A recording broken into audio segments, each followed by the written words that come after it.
Hi there, how's it going? Hey, it's Tim Wilkie. I know you probably don't know me. I posted a bunch of other videos on my other channels that I can't get into. I do that for some reason. Sometimes I just like create a channel, and to make sure that the videos stay up there, I forget the login information, and even I can't get into it. And it goes to show you how paranoid my thinking is sometimes. So this is another channel that has no views, and if you don't know me, you don't know me. You likely don't know me, but over a year ago, I did a public deputation in the city of Toronto, and as irritable and as paranoid and as silly and stupid as I can be, I actually was on point. I actually did get something right, and that is police corruption and spyware.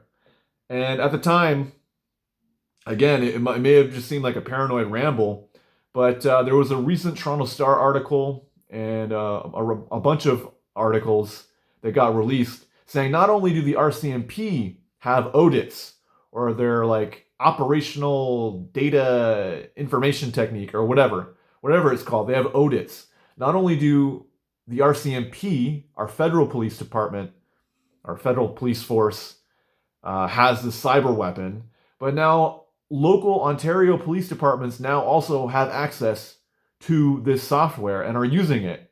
And in fact, it's so invasive that these people in these courts, these judges, would rather drop the criminal cases from these criminals than to enlighten us with how we're being cyber attacked. And they could be surveilling you for upwards of a year, and you could be doing nothing, and they're just obtaining your information. And right, when you're talking about a cyber weapon, you're talking about a defensive capability and an offensive capability.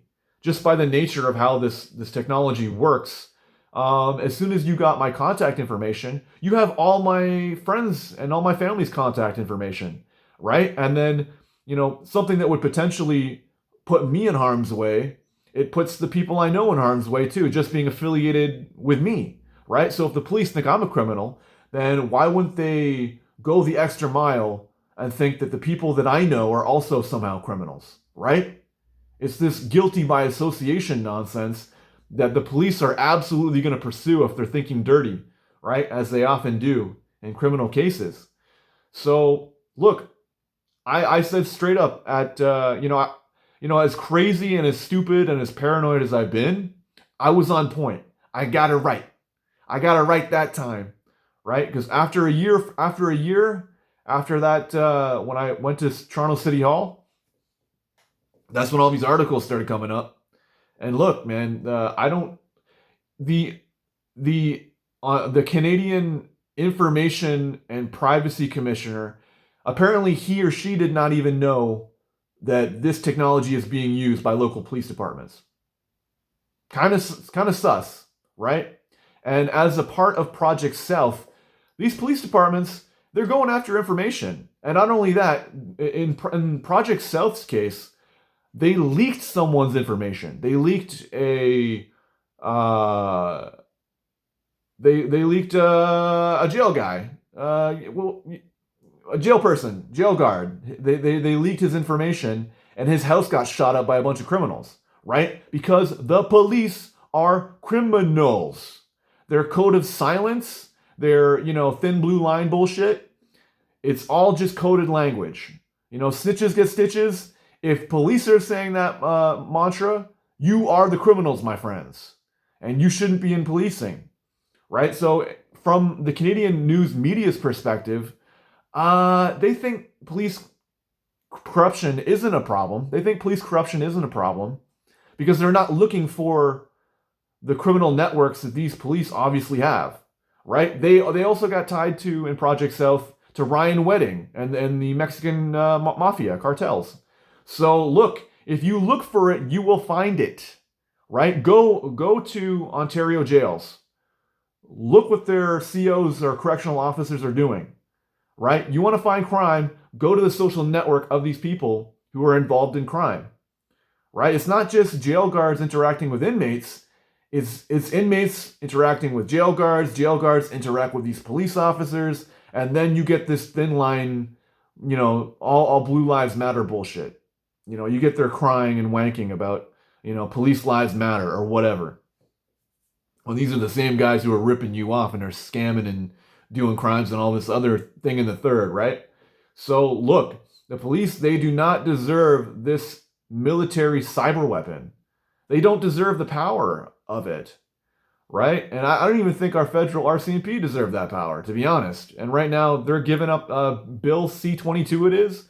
They're giving up a bunch of freedoms and people's rights in this country, and I just don't agree with it. And it's becoming, Canada should really safeguard itself from being a fascist country.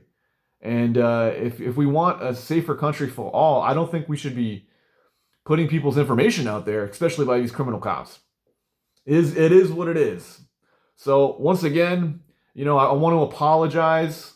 You don't know me. I have random channels on YouTube. No one knows me. But if you do know me, I wanted to apologize just for how mentally unwell I've been, but also just it's inexcusably shitty at times too. But my one saving grace, the one thing that I was on point with before these news media companies said it, I said it. I said these police are using this software bullshit on us, right? Because as far as mentally ill as I was, I'm still sticking by the fact that I am the Barry Honey Sherman walking man suspect. They took the image of my likeness and they put it on the news, right? And everyone's been silent since, and no one saying, oh, Tim Wilkie came forward when I obviously did.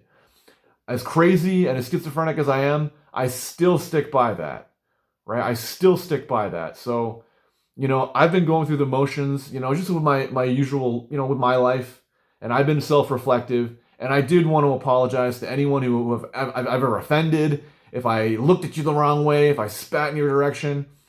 I just want to say I'm sorry, right? And that's I'm just being honest. I'm sorry for being a shitty, paranoid, irritable person, and I'm trying to do better. I got prescribed clozapine, so I'm on a new medication, and I'm kind of chilling back. I've just been chilling lately, chilling like a villain. But long story short is, my one saving grace, I was right about the police spyware stuff, and I do want the city of Toronto to do an audit of cyber weapons, just to put that on record, right? Put it on record. What are you using? How much money goes into spying on Canadians? I'd like to know. I think maybe you would too. But yeah, that's pretty much it. That's the video. I just want to do a quick recap of what's been going on in my life, how I've been doing. And, you stay fantastic. You do you, buddy. All right, buddy. All right, buddy. You do you, buddy. Cool.